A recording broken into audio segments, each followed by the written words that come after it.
Oh, bago ang helmet. Alam nyo na. Bata-bating asawa.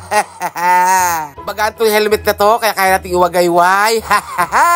Grabe, lintik gang sibuyas dito sa Magsaysay. Ang dami. At ayan, maya-maya, nandito na ako sa Santa Teresa. Grabe, nanunuyo na dito ang paligid. Parang ikaw, tuyong-tuyo na.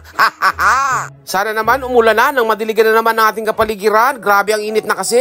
Ayan, nandito na tayo sa Santa Teresa National High School. Dito nga pala ang lakad ko sa kanila. Pero doon sa kabilang campus naman nila, sa extension. Shoutout sa napakabait na principal nila dito, kay Ma'am Catherine Cabral.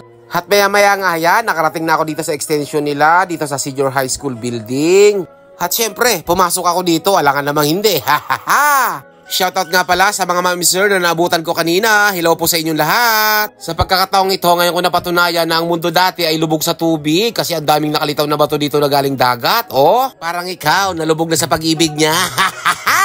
Tapos, ayan, tinignan ko kung matigas nga talaga yung bato. Grabe, ang titigas pala nito. Medyo na-curious nga ako kasi paligid ng school nila ay puro ganito. Sa pagkakataong ng yan ay tapos ko na aking trabaho kaya nakapaglimot ako sa kanilang paaralan. At maya-maya nga ako'y nagpasya na rin, ako'y aalis na at pagkatapos tumigil ako sa bandang lilim. Grabe, hindi talaga kayang init kaya uminom ako ng maraming tubig. Alam nyo na, bata-bating gansawa. Oh, mag-follow ka na. Maraming salamat.